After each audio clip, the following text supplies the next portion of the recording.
கவிதைகளை நாம் புரிந்து கொள்வதற்கு முன்பு, இந்த புதுக்கவிதை எப்படி தோன்றி வளர்ச்சி பெற்று வந்தது அப்படிங்கிற வரலாற்றையும் நாம தெரிஞ்சு வச்சுக்க வேண்டியது ரொம்பவும் அவசியம். அந்த அடிப்படையில, ஒரு பருந்து பார்வையில இந்த புதுக்கவிதையினுடைய வளர்ச்சி வரலாற்றை பத்தி நாம இப்ப பார்ப்போம். இதோட வரலாறு என்பது பல மணி நேரம் பேசக்கூடிய ஒன்று. இருந்தாலும் கூட, இந்த ஸ்டேஜ்ல நீங்கள் படிக்கக்கூடிய இந்த பாடத்திட்டத்துல ஓரளவுக்கு அதனுடைய அடிப்படைகளை மட்டும், அந்த வரலாற்றினுடைய சில விஷயங்களை மட்டும் நாம் இப்போது பார்ப்போம். சரி, முதல்ல ஒவ்வொரு காலத்திலையும் பார்த்தீங்க அப்படின்னா, புதுசு புதுசா இலக்கியம் தோன்றிக்கொண்டே இருக்கும். புதிய வடிவம் நம்முடைய தமிழ் இலக்கிய சூழல்ல ஒவ்வொரு காலகட்டத்திலையும் புதுசு புதுசா வந்துகிட்டே தான் இருந்திருக்கு. அதை எப்பவுமே தடை பண்ணவே முடியாது. அப்படி தடை பண்ணோம்னா இலக்கிய வளர்ச்சி தடைபட்டு போகும். அதனால தான் பார்த்தீங்க அப்படின்னா, முதல்ல மரபு கவிதைகள் தான் நம்மகிட்ட இருந்தது. அந்த மரபு கவிதையில கூட பார்த்தீங்க அப்படின்னா, பின்னாடி பல்வேறு விதமான வகைகளாகவும், இனங்களாகவும் பல்கி பெருகி வந்திருக்கு. மரபு கவிதையும் கூட எப்படிப்பட்டதா இருக்கு? பா இனங்கள், பா வகைகள் என்று அதனுடைய வளர்ச்சியானது ஒவ்வொரு காலகட்டத்திலையும் வளர்ந்துகிட்டே வந்திருக்கு. ஸோ அப்படி பார்க்கும்போது, இந்த புதிய இலக்கிய வடிவம் புதுசு புதுசா சமூகத்துல, இலக்கிய உலகத்துல வெளிவருவது என்பது தவிர்க்க முடியாதது. இப்ப நீங்க இந்த கவிதை வடிவங்களே பார்த்தீங்க அப்படின்னா, அதே மாதிரி இலக்கிய வடிவங்கள் அப்படின்னு எடுத்து பார்த்தீங்க அப்படின்னா, இப்போ சிறுகதை அப்படிங்கிற ஒரு வடிவம் வந்தது. நாவல் என்கிற ஒரு வடிவம் வந்தது. இதெல்லாம் உரைநடை இலக்கியத்தினுடைய பல்வேறுபட்ட வடிவங்கள். அதே போல கட்டுரை இலக்கியங்கள் என்று வந்ததை நம்ம பார்க்குறோம். ஸோ இந்த மாதிரி காலந்தோறும் புதிய இலக்கிய வடிவம் ஒரு இலக்கியத்துக்குள்ள வர்றது அப்படிங்கிறது தவிர்க்க முடியாத ஒன்று. அந்த மாதிரி தான் இங்க கவிதை என்பது ஒவ்வொரு காலகட்டத்திலையும் சமகாலத்து இலக்கிய வடிவத்தை உள்வாங்கி கொண்டு புதிய புதிய இலக்கிய வடிவங்கள் தோன்றிக்கொண்டே இருக்கும். அது இயல்பானதும் கூட. அப்படி புதுசா தோன்றுகின்ற ஒரு இலக்கியத்துக்கு என்ன பேரு அப்படின்னா, தொல்காப்பியம் என்கிற அந்த இலக்கண நூல் என்ன சொல்லுது அப்படின்னா, அந்த இலக்கியத்தை விருந்து அப்படின்னு சொல்லுது. புதுசா வர்றவங்களை நாம் எப்படி விருந்தாளி என்று சொல்லுகிறோமோ, அதுபோல புதிதாக தோன்றுகிற இலக்கிய வடிவத்தை விருந்து என்று சொல்லுகிறது. அவற்றை நாம் புறக்கணிப்பதில்லை. அது காலத்தால் ஏற்றுக்கொள்ளத்தக்கது. புதியன புகுதல் என்பது நம்ம தவிர்க்க முடியாது. ஸோ அந்த அடிப்படையில் தான் நாம் இங்கே புதுக்கவிதைகளினுடைய வளர்ச்சியை பற்றி நாம் இங்கே பார்க்கிறோம். சரி, புதுக்கவிதை அப்படின்னு சொல்கிறோமே, புதுக்கவிதை என்று நாம் இப்போ குறிப்பிடுறோமே, அப்படின்னா பழைய கவிதைன்னு ஒன்று இருக்கா அப்படின்னு உங்களுக்குள்ள ஒரு கேள்வி வரலாம். என்ன இந்த பேருக்கு ஆப்போசிட் அப்படி தானே நம்ம சொல்லணும். புதுக்கவிதைனா பழைய கவிதை எது அப்படிங்கிறதா உங்களுக்கான கேள்வியாக இருக்கும். சரி, அப்படி பழைய கவிதைனா என்னன்னா, அதைத்தான் நம்ம சொல்கிறோமே, யாப்பு என்ற கட்டமைப்புக்குள் இயற்றப்பட்ட செய்யுள் வடிவ இலக்கியங்களைத்தான் நாம் பழங்கவிதைகள் என சொல்ல வேண்டும்.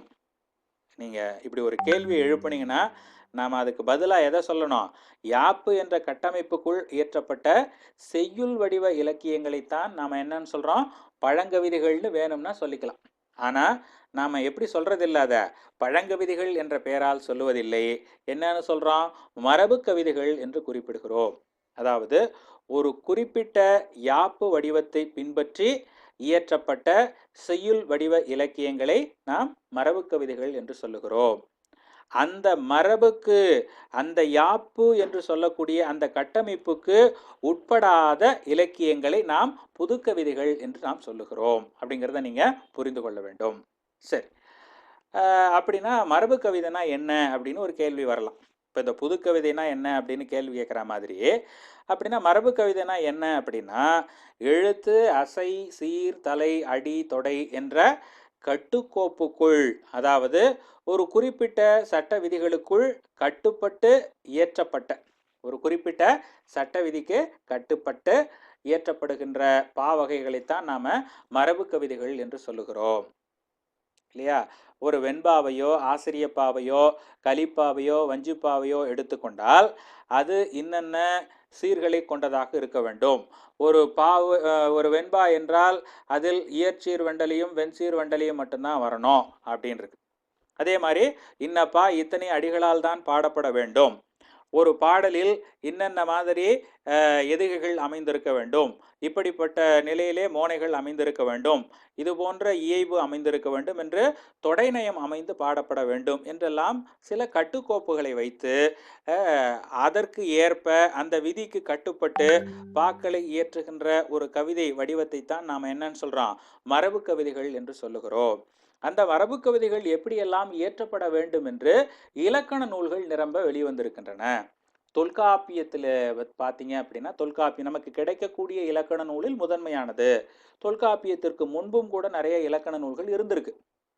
ஆனால் அதெல்லாம் காலத்தால் அழிஞ்சு போயிருக்கு. அப்படி கிடைக்கக்கூடிய இலக்கண நூல்களாக இருப்பவற்றுள் முதன்மையானதாக இருக்கக்கூடிய தொல்காப்பியத்தினுடைய செய்யுளியல்ல இந்த மரபு கவிதை எப்படி இயற்றப்பட வேண்டும் என்பதை குறித்து பேசப்பட்டிருக்கு. அதற்கு அடுத்ததாக இன்னும் நிறைய இந்த யாப்பு குறித்தான இலக்கண நூல்கள் இருந்தாலும் கூட யாப்பருங்கல காரிகை என்றொரு நூல் பெரும்பாலானவர்களால் பின்பற்றப்பட்ட ஒரு இலக்கண நூலாக இருக்கிறது. அதாவது ஒரு மரபு கவிதை எப்படி இயற்றப்பட வேண்டும் அப்படிங்கிறத பற்றிய விதிகளை எடுத்து சொல்லக்கூடியதாக அமைந்த நூல். ஸோ இப்படி இந்த விதிகளுக்குள் உட்பட்டு கட்டுப்பட்டு கருத்துக்களை சொல்லக்கூடிய இலக்கிய வகைமையைத்தான் நாம் என்னன்னு சொல்கிறோம், மரபு கவிதைகள் என்று சொல்லுகிறோம். அந்த மரபு கவிதையில் இயற்றப்பட்டது தான் இந்த உரைநடை இலக்கியம் தோன்றுவதற்கு முந்தைய காலகட்டம் வரலும் இருந்த இலக்கியங்கள் அத்தனையும் இப்படி மரபு வழியை பின்பற்றி அந்த மரபு இலக்கணத்தை பின்பற்றி எழுதப்பட்ட இலக்கியங்கள் தான்.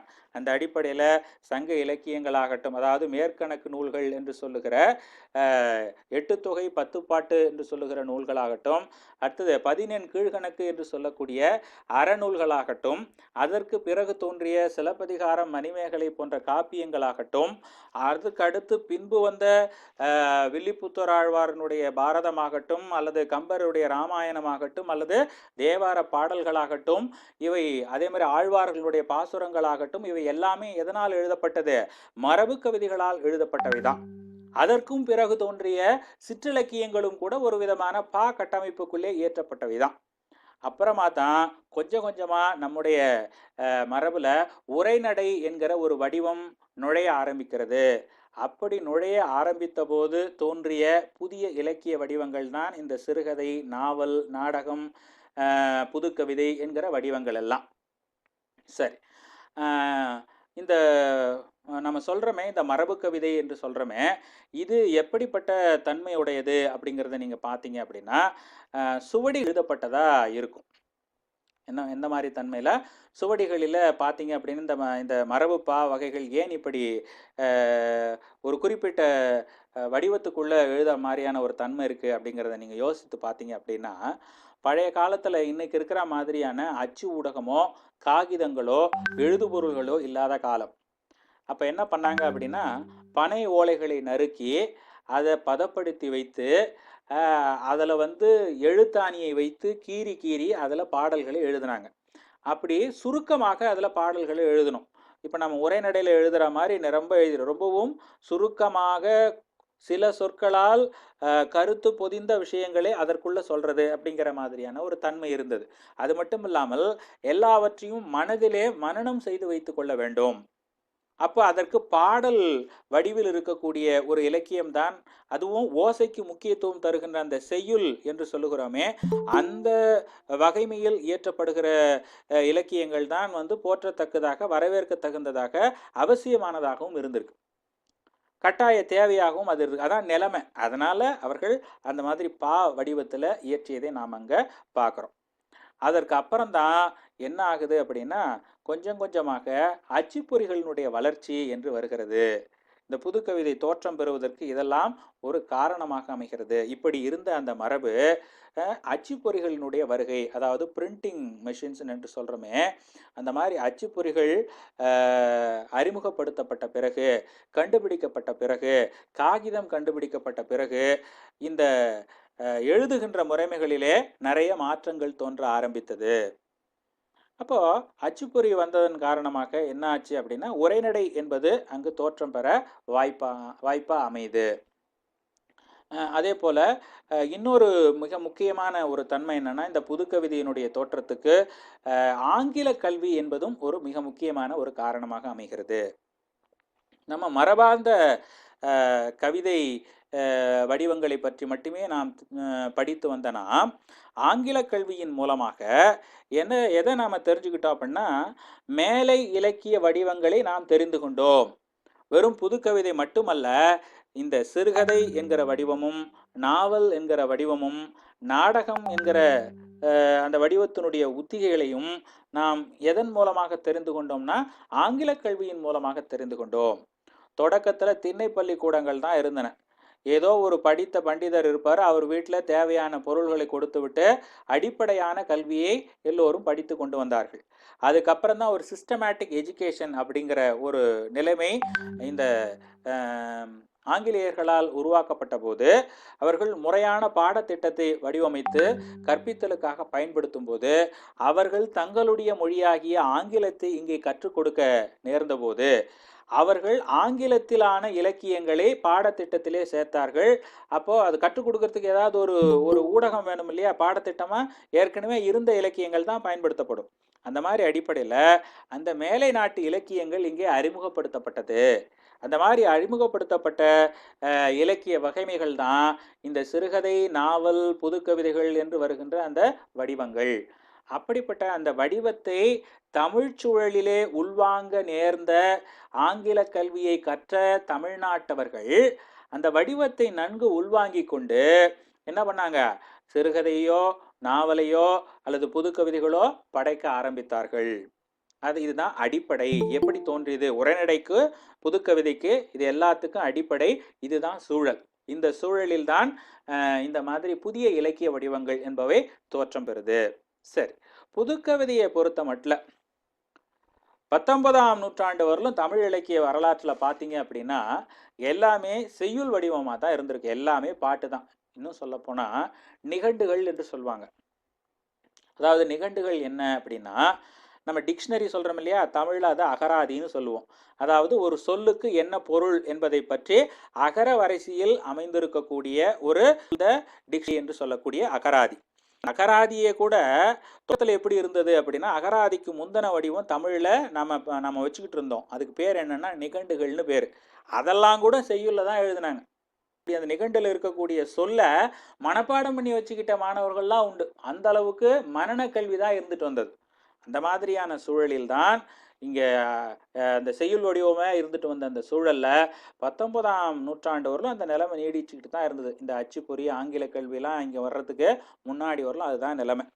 இந்த மாதிரி சூழலில் தான் மேலை நாட்டிலும் கூட ஒரு புரட்சியானது ஏற்பட்டது. என்னன்னா, யாப்பு அப்படிங்கிற அந்த கட்டமைப்பிலிருந்து விலகி உரைநடை சாயலில் புதிய இலக்கியங்கள் தோன்ற வேண்டும், புதுக்கவிதைகள் எழுத வேண்டும் என்று கவிஞர்கள் பலரும் புதிய படைப்புகளை எழுத தொடங்கினார்கள். அந்த அடிப்படையில் அமெரிக்க கவிஞரான வால்ட் விட்மன் என்று சொல்லக்கூடிய ஒரு கவிஞர் புல்லின் இலைகள், அதாவது லீவ்ஸ் ஆஃப் கிராஸ் என்ற தலைப்பில் வெளியிட்ட 12 கவிதைகளை கொண்ட ஒரு தொகுப்பு நூல் யாப்பு மரபை புறக்கணித்துவிட்டு ஃப்ரீவேர்ஸ் என்று சொல்லக்கூடிய வசன கவிதையாக அமைந்தது. அதுதான் புதுக்கவிதைக்கு வித்திட்ட முதல் முயற்சி. அதுவரையிலும் மேலை நாடுகளிலும் கூட எப்படிப்பட்டது? அவர்களுக்கென்று இருந்த அந்த யாப்பு முறையை அவர்கள் பின்பற்றி கொண்டிருந்தார்கள். நாம் எப்படி மரபு கவிதைகள் எப்படி எழுதணும்னு எப்படி யாப்பு இலக்கணங்கள் சொல்லுதோ, அதுபோல அவர்கள் நாட்டில் இருந்த அவர்கள் கவிதைக்குரிய ஒரு யாப்பு வடிவம் அவர்களிடம் இருந்தது. அந்த வடிவத்திலிருந்து வெளிவந்து கருத்துக்களை சுதந்திரமாக சொல்ல வேண்டும் என்ற நோக்கத்தோடு வெளிவந்த முயற்சி தான் அமெரிக்க கவிஞர் இந்த முயற்சியிலே முதலாக ஈடுபட்டிருக்கிறார். அந்த தொகுப்பினுடைய பெயர் புல்லின் இலைகள் என்று சொல்லக்கூடியது. ஆங்கிலத்தில் லீவ்ஸ் ஆஃப் கிராஸ் என்ற அந்த தொகுப்பு தான் இந்த புதுக்கவிதை முயற்சியில் முதல் முயற்சியாக சொல்லப்படுகின்ற ஒன்று. அவரை தொடர்ந்து பார்த்தீங்க அப்படின்னா, அந்த தொகுப்பில் என்ன இருக்குது அப்படின்னா, இதுவரையிலும் மரபார்ந்து பேசப்பட்ட விஷயங்களிலிருந்து பேசா பொருள் எல்லாம் அந்த கவிதையினுடைய பாடுபொருளாக அமைந்தது. இதில் அந்த கவிதையில் அந்த மாதிரி அவரை அடியொற்றி எண்ணற்ற கவிஞர்கள் கவிதைகளை படைக்கலானார்கள். புதிய புதிய விஷயங்களை குறித்து பேசலானார்கள். ஏற்கனவே பேசப்பட்ட ஒரே விஷயத்தையே திரும்ப திரும்ப பேசி கொண்டிருக்காமல் சமகால பிரச்சனைகளை குறித்து, தன்னுடைய மன உணர்வுகளை குறித்து, துன்ப துயரங்களை குறித்து இவற்றையெல்லாம் அடிப்படையாக கொண்டு கவிதைகளை எழுதினார்கள். அத வசன கவிதைகள் என்று சொல்றோமே, உரைநடை வடிவிலான கவிதைகள் என்ற ஒன்றை படைக்கலானார்கள். அப்புறம் அமெரிக்காவில் இது தோற்றம் பெற்றது அப்படின்னா French, Italy, Spanish, German, Russia போன்ற மொழிகளிலும் அவர்களுக்கென்று இருக்கக்கூடிய அந்த மொழிக்கு உண்டான இலக்கண மரபுகளிலிருந்து அதிலிருந்து வெளிவந்து உரைநடை வடிவத்தில் நெகிழ்ச்சியுடைய இந்த மாதிரியான புதிய கவிதை வடிவங்கள் தோற்றம் பெற ஆரம்பிச்சது. இதுதான் அடிப்படை. முதல் ஆரம்ப காலகட்டம் இப்படி ஆச்சு. அதற்கப்புறம் இதை இன்னும் நல்லா மக்கள் மத்தியில் கொடுத்து சென்றவர்கள் அப்படிங்கிறத பார்த்தீங்க அப்படின்னா இப்படி சில பேரை நம்மால் சொல்ல முடியும். அமெரிக்காவில் வால்ட் விட்மன்னா, இங்கிலாந்தில் எஸ்ரா பவுண்ட் என்று சொல்லக்கூடியவர், டிஎஸ் எலியட் போன்றவர்கள் முயற்சியினால் புது கவிதைகள் பிறக்கின்றன. இந்த புது கவிதைக்கு என்ன பேர் அப்படிங்கிறத பார்த்தீங்க அப்படின்னா பிரான்ஸ் நாட்டில் வெர்ஸ் லிப்ரே என்று சொல்கிறார்கள். அப்புறம் ஆங்கில தேசத்தில் அதை நியூ பொயட்ரி என்று சொல்லுகிற தன்மை இருக்கிறது. அதே போல் ஃப்ரீ வேர்ஸ் என்று சொல்லுகிற தன்மையும் இருப்பதை நாம் பார்க்குறோம். தமிழில் இந்த முயற்சி முதலாக மேற்கொள்ளப்பட்ட போது என்ன சொல்லப்பட்டிருக்கு? வசன கவிதை என்று சொன்னார்கள். இதனை என்னன்னு சொன்னாங்க? வசன கவிதை என்று குறிப்பிட்டார்கள். அதுக்கப்புறம் இதனை சுயேச்சா கவிதை என்ற பெயரால் சொன்னாங்க. அடுத்தது லகு கவிதை என்று சொன்னார்கள். அடுத்தது விடுநிலைப்பா என்ற பெயராலும் குறிப்பிட்டார்கள். விடுநிலை என்று சொன்னால் யாப்பு என்ற அந்த கட்டுக்கோப்பிலிருந்து விடுவித்து கருத்துக்களை சுதந்திரமாக வெளியிடுவதற்கு ஏற்ற பாவகையாக இந்த புது கவிதை என்கிற அந்த உரைநடை வடிவத்தை பின்பற்றிய காரணத்தினால இதை இப்படி இந்த பெயர்களால் தமிழில் முதலாக அறிமுகப்படுத்தப்பட்ட போது இந்த பெயர்களால் தான் குறிப்பிட்டார்கள். அதாவது புது கவிதை என்ற பெயர் வருவதற்கு முன்பு வசன கவிதை, சுயேச்சா கவிதை, லகு கவிதை, விடுநிலைப்பா என்றெல்லாம் சொல்லப்பட்ட பின்பு புதுக்கவிதை என்ற பெயர் பின்னர் நிலைபெயர் அடைந்து விட்டது. இதுதான் அதனுடைய பெயர் காரணமாக நம்ம சொல்லக்கூடியது. அங்கே எப்படி new poetry, modern poetry, free verse என்றெல்லாம் சொல்லிட்டு வந்தாங்களோ அதே போல் இங்கும் பல்வேறு விதமாக சொல்லப்பட்டு கடைசியில் புதுக்கவிதை என்ற பெயர் நிலை பெற்று விட்டது. 1959 இந்த கவிதை வடிவத்துக்கு புதுக்கவிதை என்று முதல்ல பெயர் வழங்கியவர் தமிழின் மிகச்சிறந்த திறனாய்வாளரும் புதின படைப்பாளியுமாகிய கானா சுப்பிரமணியம் என்று சொல்லக்கூடியவர். இவர் தான் அந்த புதுக்கவிதை என்ற பெயரே தமிழில் இட்டு வழங்கியவர். சரி, இப்போ எது புதுக்கவிதை அப்படிங்கிறது அடுத்ததா ஒரு கேள்வி. சரி, இதெல்லாம் வந்துருச்சு. புதுக்கவிதை எப்படி வந்துச்சு அப்படிங்கிறதெல்லாம் பார்த்துட்டோம். பழக்கத்தில் உள்ள நிலையிலிருந்து சிறிதளவோ முற்றிலுமோ மாறுபட்டு தோன்றுவது நம்முடைய சமூகத்தில் என்ன சொல்கிறோம்? புதுமைன்னு சொல்கிறோம். புதுமைனா என்ன அர்த்தம்? ரெகுலராக இருக்கிறதுல இருந்து கொஞ்சம் மாறியோ அல்லது டோட்டலாக ஃபுல்லாகவே மாறியோ புதுசாக ஒன்று தோன்றுதுன்னா அதைத்தான் நாம் என்ன சொல்கிறோம்? புதுமை என்று சொல்லுகிறோம். ஏற்கனவே இருக்கக்கூடியதே திரும்ப வந்ததுன்னா பழைய விஷயம்தானே அப்படின்னு சொல்லுவோமே, அதுபோல் அது பழமையானது. புதுசாக என்ன சொல்லியிருக்கான் அப்படின்னா இப்போ புதுமையானது. அப்போ ஏற்கனவே இருந்ததிலிருந்து இது முற்றிலும் மாறுபட்டதாக புதுமையாக விளங்குகிறது அப்படிங்கிற அடிப்படையில் இந்த விஷயத்தை நாம் கவனிக்கணும். அப்போது வழியாக மரபு கெடாது யாப்பிலக்கணத்தோடு பொருந்தி வரும் கவிதைகளிலிருந்து மாறுபடும் கவிதை படைப்பு தான் என்னன்னு வச்சுக்கணும்? புது கவிதை. வழி சொல்லப்பட்ட அந்த இலக்கண மரபுக்கு உட்பட்டு கவிதை எழுதுவது மரபு கவிதை. அதிலிருந்து மாறுபட்டு வருவதை நாம புது கவிதை என்று வைத்துக்கொள்ள வேண்டும். இப்போ இந்த புது கவிதைங்கிறது ஒன்றும் இந்த பேர் எப்படி வந்தது அப்படிங்கிறத பார்க்கும்போது ஏதோ மரபு கவிதையிலிருந்து அந்த கட்டமைப்பிலிருந்து விடுபட்டு உரைநடையில் எழுதப்பட்ட காரணத்தினால இது புது கவிதைங்கிற பேர் வந்துடுச்சு அப்படின்னு மட்டும் நாம் நினைச்சக்கூடாது. அது பேசுகின்ற பொருள் இருக்கு இல்லையா, அதாவது எதை பற்றி புது கவிதை எழுதப்பட்டது அப்படிங்கிறது இருக்கு இல்லையா, அதன் அடிப்படையிலும் இது புது கவிதை என்ற பெயரை பெற்றிருப்பதாக நாம் இங்கே கவனத்தில் வைத்துக் கொள்ள வேண்டும். அதாவது எழுதப்பட்ட ஒரே பாடுபொருளை பொருளை பற்றி இல்லாமல் பழங்காலத்தில் பார்த்தீங்கன்னா ஏதோ ஒரு அரசனை புகழ்ந்து பாடுவது அப்படிங்கிற மாதிரியான நிலைமை இருந்தால், அல்லது ஒரு செல்வந்தனை வாழ்த்தி பாடுவது அப்படிங்கிற மாதிரியான நிலைமைகள் இருந்து வந்துச்சு. அந்த நிலையிலிருந்து அல்லது ஒரு கடவுளை பாடுபொருளாக கொண்டு பாடுவது அப்படிங்கிற நிலைமை தான் தமிழ் இலக்கிய மரபுல இருந்துட்டு வந்துடுறத நம்ம பார்க்குறோம்.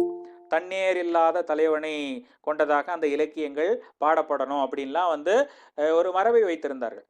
ஆனால் இந்த புது கவிதைகள் எதை பற்றி பேசின அப்படின்னா சமகால பிரச்சனைகளை பற்றி பேசியது.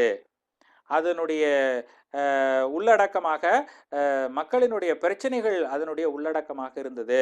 அது சொல்லுகின்ற உத்தி முறைகள் பழைய கவிதை மரபிலிருந்து நியூ டெக்னிக்ஸை அது வந்து படிமம், தொன்மம், குறியீடு என்ற அடிப்படையில் புது புது ரகங்களில் அது தன்னுடைய கருத்தை எடுத்து சொல்றத இந்த புதுமையை செய்வதாக இந்த புது கவிதைகள் இருந்தன. அதன் காரணமாகவும் இதற்கு புதுக்கவிதை என்கிற பெயரானது பொருத்தமுடையது. சரி, இந்த புதுக்கவிதையை பற்றி ஒரு கவிஞர் ஒரு கவிதையே எழுதியிருக்கார். இந்த கவிஞருடைய பெயர் மு. மேத்தா என்பது. இவர் என்ன சொல்றார், புதுக்கவிதைக்கு ஒரு இலக்கணம் சொல்றார். என்ன சொல்றாருன்னு கவனிங்க. இலக்கண செங்கோல், யாப்பு சிம்மாசனம், எதுகை பல்லக்கு, மோனை தேர்கள், தனிமொழி சேனை, பண்டித பவனி இவை எதுவும் இல்லாத கருத்துக்கள் தம்மை தாமே ஆள கற்றுக்கொண்ட புதிய மக்களாட்சி முறையே புதுக்கவிதை என்று சொல்லுகிறார். இல்லையா? இலக்கண நூலை எடுத்துக்கிட்டீங்க அப்படின்னா அந்த ஒரு பாடல் எப்படி எழுதணும் அப்படிங்கிறத பற்றி என்ன சொல்லுது, இந்த மாதிரி எதுகைகள் வரணும், இந்த இடத்துல மோனை என்று சொன்னால் இந்தந்த எழுத்துக்கள் பொருந்தி வரணும், எதுகைன்னா இரண்டாவது எழுத்து ஒன்றி வர வேண்டும் அப்படிங்கிறத நம்ம பார்க்குறோம். அதே மாதிரி ஒரு ரொம்பவும் கட்டுப்பாடுகளை வைத்து இந்த தலை தான் வரணும், இத்தனை அடிக்குள்ளே தான் அதை எழுதி முடிக்கணும் அப்படிங்கிற மாதிரியான ரெஸ்ட்ரிக்ஷன், ஒரு கட்டுப்பாடானது இருந்திருக்கு. இந்த மாதிரி கட்டுப்பாடுகள் எவையும் இல்லாமல் கருத்துக்கு மட்டும் முதலிடம் தந்து என் மனதில் இருக்கக்கூடிய கருத்தை நான் சொல்கிறேன், அதுக்கு என்ன இந்த கட்டத்துக்குள்ளே தான் எழுதணும் அப்படின்னு சொல்கிறது, ஏன் அந்த கட்டத்தை விட்டு கொஞ்சம் வெளியே போனாதான் என்ன, இல்லை அந்த கட்டத்தில் கொஞ்சம் மீந்துட்டா தான் என்ன அப்படிங்கிற மாதிரி தன்மையில் கருத்தை வந்து சொல்கிறதுக்கு அந்த யாப்பு ஒரு தடையாக இருக்கக்கூடாது அப்படிங்கிற மாதிரியான தன்மையில் எழுதப்பட்ட ஒரு வடிவத்தை தான் என்னன்னு சொல்கிறான், கருத்துக்குத்தான் இங்கே முதலிடமே தவிர யாப்புக்கு முதலிடம் இல்லை என்கிற தன்மையில் இயற்றப்பட்ட இலக்கியத்தை தான் நீங்கள் என்னன்னு சொல்கிறாரு, புதுக்கவிதை என்று அதற்கு இலக்கணம் வகுக்கிறார். சரி, அதற்கு அடுத்ததாக தமிழை பொறுத்தவரையிலும் புதுக்கவிதையில் முன்னோடி யார் அப்படிங்கிறத பார்த்தீங்க அப்படின்னா பாரதியார் தான் தமிழில் புதுக்கவிதையினுடைய முன்னோடியாக இருக்கிறார். இன்னொரு விஷயத்தையும் நீங்கள் கவனிக்கணும், பாரதியார் தான் மிகப்பெரிய இலக்கிய உலகத்திலேயே பெரும் மடைமாற்றத்தை புரட்சியை செய்தவர். அதற்கு முன்பெல்லாம் நான் முன்பே குறிப்பிட்டதை போல யாரோ ஒரு தலைவனையோ யாரோ ஒரு வள்ளலையோ வந்து பாடிக்கொண்டிருந்த நிலைமைகள் எல்லாம் போக, அல்லது கடவுளை பாடிக்கொண்டிருந்த நிலைமைகள்லாம் போக, பாரதியாரும் கூட கடவுளை பாடியிருக்கிறார். ஆனால் அந்த கடவுளினுடைய மக்களினுடைய சிக்கல்களை எல்லாம் எடுத்து புதுவித போக்கிலே இலக்கியம் படைத்தவர் பாரதியார். பாரதியாரை நாம் வெறும் கவிஞராக மட்டுமே பார்க்குறோம். ஆனால் பாரதி கட்டுரையில் ஏராளமான விஷயங்களை பேசியிருக்கிறார். பாரதி தன்னுடைய சிறுகதையிலே ஏராளமான விஷயங்களை பேசியிருக்கிறார். இதையெல்லாமும் கூட நாம் கவனத்தில் எடுத்துக்கொள்ள வேண்டும். பாரதியார் என்று சொன்னால் நாம் கவிதை என்கிற அடிப்படையில் மட்டும் அவரை நாம் அடையாளம் காண்றோம். ஆனால் அவர் ஒரு சிறந்த இதழாளர், சிறந்த மொழிபெயர்ப்பாளர், பன்மொழி திறன் வாய்ந்தவர் அப்படிங்கிறதெல்லாம் நீங்கள் தெரிஞ்சிக்க வேண்டியது அவசியம். அப்பேற்பட்ட பாரதியார் தான் தமிழிலே புதுக்கவிதை வளர்ச்சிக்கு முன்னோடியாக திகழ்ந்தவர். அவர்தான் வித்தூன்றியவராக நாம் குறிப்பிடணும். நம்ம பார்த்தோமே, பழ மரபுகளை பின்பற்றி எழுதப்பட்டு வந்த அந்த நிலையிலிருந்து மூட நம்பிக்கைகளையும் ஜாதி சமய வேறுபாடுகளையும் வன்மையாக எதிர்த்து புதுமையை செய்தவர். அப்படிப்பட்டவர் அந்த பாரதியார் தான் இந்த புதுக்கவிதைக்கு முன்னோடியாக இருந்தவர். புதியன விரும்பு, தேசத்தை காத்தல் செய், தையலை உயர்வு செய், கொடுமையை எதிர்த்து நில், கற்பை இருபாலர்க்கும் பொதுவில் வைப்போம் என்றெல்லாம் புரட்சி பேசின பாரதியார் தான் எதை கொண்டு வராரு, இந்த புதுக்கவிதைக்கு வித்தொட்டவராக இருக்கிறார். இப்போ அதுலேயே பாருங்க, அவருடைய கருத்துக்கள் எல்லாமே பழமைக்கு எதிரான புதுமையை சொல்லுபவையாக இருக்கிறது. அவர் தான் என்ன பண்ணாரு அப்படின்னா, முதலாக காட்சி, சக்தி, காற்று, கடல் போன்ற தலைப்புகளிலே வசன கவிதைகளை சோதனை செய்து பார்த்து அவற்றை அறிமுகப்படுத்தியவர். வசன கவிதை என்று சொன்னால் உரைநடையில் எழுதுவது, அதைத்தான் சொல்கிறோம். அவர் தான் என்னென்ன பேரால் எழுதியிருக்காரு, என்னென்ன தலைப்புகளில் கவிதை வந்திருக்கு, காட்சிங்கிற பேரால், சக்தி, காற்று, கடல் போன்ற தலைப்புகள் எல்லாம் வசன கவிதைகளை எழுதி தமிழுக்கு அறிமுகப்படுத்தியவர். அப்போ இந்த வசன கவிதைக்கு முன்னோடியாக யார் இருந்தது, பாரதியார் இருக்கிறார். அவரும் கூட எதை அடியொற்றி எழுதினார் அப்படின்னா, இந்த வால்ட் விட்மன் என்று நம்ம பார்த்தோமே, அவருடைய கவிதை தொகுப்புகளை பார்க்க நேர்ந்த பாரதியார் அது போன்ற ஒரு தன்மையிலே இந்த புதுக்கவிதை வடிவத்தை இங்கே உள்வாங்கிக் கொண்டு அதை அறிமுகப்படுத்தக்கூடியவராக இருந்திருக்கிறார். பாரதியார் பன்மொழி புலமை வாய்ந்தவர். சரி. பாரதியை தொடர்ந்து அடுத்ததாக நாம் சொல்லக்கூடிய புதுக்கவிதை முன்னோடியாக பிச்சமூர்த்தி என்பவர் குறிப்பிடப்படுறார். பாரதிக்கு அடுத்தாப்புல புதுக்கவிதை முயற்சியில தன்னை முழுமையாக ஈடுபடுத்தி கொண்டவர் யாரு அப்படின்னா பிச்சமூர்த்தி என்பவர். இவர் மணிக்கொடி என்ற ஒரு இதழில் 1934 எழுத தொடங்கியவர். ரொம்பவும் அறிவுபூர்வமான பார்வையில் கருத்துக்களை சொல்லக்கூடியவர். இருக்கிற சிக்கல்களை சீர்தூக்கி பார்த்து அதை பற்றி தெளிவான கருத்துக்களை எடுத்து சொல்லக்கூடியவர். அந்த அடிப்படையில் அவருடைய கவிதைகள் எல்லாம் ஒரு மிகுந்த கவனத்துக்கு உள்ளான ஒரு கவிதையாக இருந்திருக்கு. யாருடைய கவிதைகள்? பிச்சமூர்த்தியினுடைய கவிதைகள். அவர் புதுக்கவிதையில சோதனை முயற்சியாக முதலாக அறிமுகப்படுத்திய முன்னோடிகளுள் பாரதியை தொடர்ந்து பிச்சமூர்த்தி குறிப்பிடப்படுகிறார். அவருக்கு அடுத்தாப்புல பார்த்தீங்க அப்படின்னா கூப்பா ராஜகோபாலன், கானாசு போன்ற ஏராளமானவர்கள் இந்த புதுக்கவிதை முயற்சியிலே தொடக்க காலத்திலே ஈடுபட்டவர்கள். அதுக்கப்புறம் வள்ளிக்கண்ணன் என்று சொல்லக்கூடிய இவர் தான் கூப்பா ராஜகோபாலன், இவர் கானா சுப்பிரமணியம், இவர் தான் வள்ளிக்கண்ணன், இவர் புதுமைப்பித்தன் என்று சொல்லக்கூடியவர். சிறுகதை துறையிலே சிறுகதை மன்னன் என்று குறிப்பிடப்பட்டவர் புதுமைப்பித்தன். சிறுகதை இலக்கியத்துக்கு முன்னோடியாக திகழ்ந்தவர். அப்படிப்பட்ட புதுமைப்பித்தன் என்னவும் செய்திருக்காரு, புது கவிதைகளையும் இயற்றியிருக்கிறார். அடுத்ததாக வள்ளிக்கண்ணன் என்று சொல்லக்கூடியவர் மிகச்சிறந்த எழுத்தாளர், ரொம்ப எளிமையான மனிதராக இருக்கக்கூடியவர், ஆனால் மிக பெரும் வரலாறுகளே தனக்குள்ளே வைத்திருக்கக்கூடியவர், அப்பேற்பட்ட மனிதர். இவர்களெல்லாம் தான் இந்த புது கவிதையினுடைய முன்னோடிகளுள் குறிப்பிடத்தகுந்த சிலராக நாம் சொல்லக்கூடியவர். அந்த அடிப்படையில் இவர்களுடைய அந்த காலம் என்று பார்க்கும்போது இந்த 1937க்கும் 44க்குமான இடைப்பட்ட காலகட்டத்தில் இவர்கள் இந்த கவிதை முயற்சிகளை எல்லாம் செய்து பார்த்து முன்னோடிகளாக திகழ்ந்தவர்கள். யாரு? கூப்பா ராஜகோபாலன், கானாசு, வள்ளிக்கண்ணன், புதுமைப்பித்தன் போன்றவர்கள் எல்லாம் இந்த புதுக்கவிதை சோதனை முயற்சிகளிலே முன்னோடியாக திகழ்ந்தவர்கள். சரி, இந்த புதுக்கவிதை அப்படின்னு எடுத்துக்கிட்டோம்னா எதெல்லாம் அதனுடைய பாடுபொருளாக இருந்தது அப்படிங்கிறத நம்ம பார்க்கும்போது, தனி மனித உணர்வுகளை பாடுவது அப்படிங்கிறது மிக முக்கியமானது. நான் ஒன்றை குறித்து என்னுடைய எண்ணம் என்னவாக இருக்கிறது, நான் எப்படி உணர்கிறேன் அப்படிங்கிறத பற்றி பாடுகின்ற வகையிலே அந்த புதுக்கவிதைகளினுடைய பாடுபொருள் இருந்தது. நாட்டுப்பற்றை பற்றி பாடுவது அப்படிங்கிற நிலையில் இருந்தது. மொழி உணர்வு குறித்து பாடுவது, பொது உடைமை சிந்தனைகளை பற்றி அந்த புது கவிதையிலே பேசுவது, அநீதிக்கு எதிராக குரல் கொடுப்பது, பெண்ணுரிமைக்கு குரல் கொடுப்பது, அப்புறம் அடித்தட்டு மக்களாகிய தலித் மக்களினுடைய பிரச்சனைகளை எடுத்து பேசுவதற்கு புது கவிதைகளை பயன்படுத்தி கொள்வது, அடுத்தது பகுத்தறிவு கருத்துக்களை மக்களிடையே கொண்டு சேர்ப்பதற்கு இந்த புது கவிதைகளை பயன்படுத்திக் கொள்வது என்றெல்லாம் பல்வேறு பொருண்மைகளிலே இந்த புது கவிதைகள் பாடப்பட்டு வருவதை நாம் இப்போதும் பார்த்து கொண்டிருக்கிறோம். இது இந்த மாதிரி தான் இந்த புது கவிதையினுடைய பாடுபொருள் என்று அமைந்தது. ஆனால் மரபு கவிதைகளிலே இது போன்ற ஒரு நோக்கு என்பது அவ்வளவாக இல்லாமல் இருந்தது.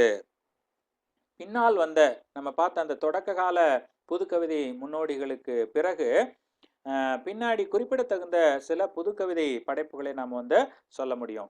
அந்த அடிப்படையில் பாரதியார் தொடங்கி இன்று வரை பல கவிஞர்கள் புது கவிதையை படைத்து கொண்டுதான் இருக்கிறார்கள். நாம் இப்ப பேசி கொண்டிருக்கக்கூடிய இந்த நேரத்திலும் கூட ஒரு புது கவிஞன் தோன்றிவிடலாம். ஒரு கவிதை எழுதினாலும் அவன் கவிஞன் தான். அந்த அடிப்படையில நம்மால இப்போது வரையிலும் வெளிவந்திருக்கக்கூடிய புது கவிதைகள் எவ்வளவு என்றோ, புது கவிஞர்கள் எவ்வளவு பேர் இருக்கிறார்கள் என்றோ, புது கவிதை தொகுப்புகள் எவ்வளவு வந்து கொண்டிருக்கின்றன என்றோ நம்மால அறுதியிட்டு சொல்லவே முடியாத அளவுக்கு ஏராளமான புது கவிஞர்கள் புது கவிதைகளை படைத்து நாள்தோறும் நொடிதோறும் வெளிவிட்டு கொண்டே இருக்கிறார்கள். இன்னும் சொல்ல போனா இப்ப இருக்கக்கூடிய நவீன தகவல் தொடர்பு ஊடகமாக இருக்கக்கூடிய இந்த வாட்ஸ்அப் வழியாக, ஃபேஸ்புக் வழியாக, இணையதளத்திலே வலைப்பூக்களின் வழியாக, யூடியூப் வழியாக எல்லாம் என்ன பண்றாங்க, புது கவிதைகளை எழுதி வலையேற்றம் செய்து அதன் மூலமாக தங்களுடைய படைப்பு தாகத்தை தனித்து கொள்ளுகிற ஒரு தன்மையில் ஏராளமான கவிஞர்கள் உருவாகி இருக்கிறார்கள்.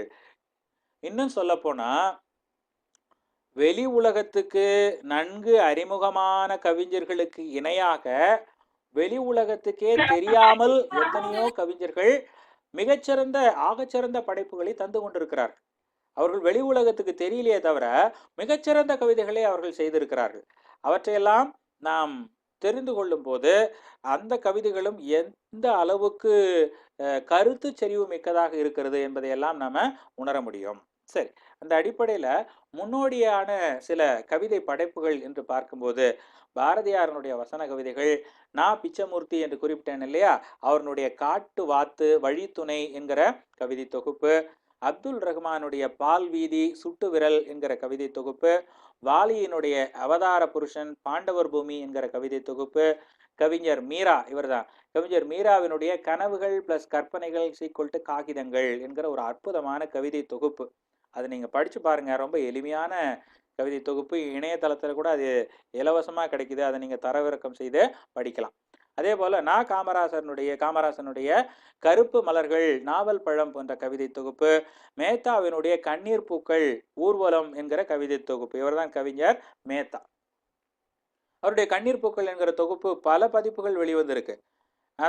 அந்த தொகுப்புகளை எல்லாம் படிக்கும்போது தான் எங்களுக்கெல்லாம் கூட, நான் படிக்கிற காலகட்டத்தில் உங்களைப் போல முதலாம் ஆண்டு படிக்கிற போது கவிதை எழுத வேண்டும் என்ற ஆர்வத்தை தூண்டிய நூல்களுள் ஒன்று அந்த கண்ணீர் பூக்கள் என்கிற அந்த நூல்.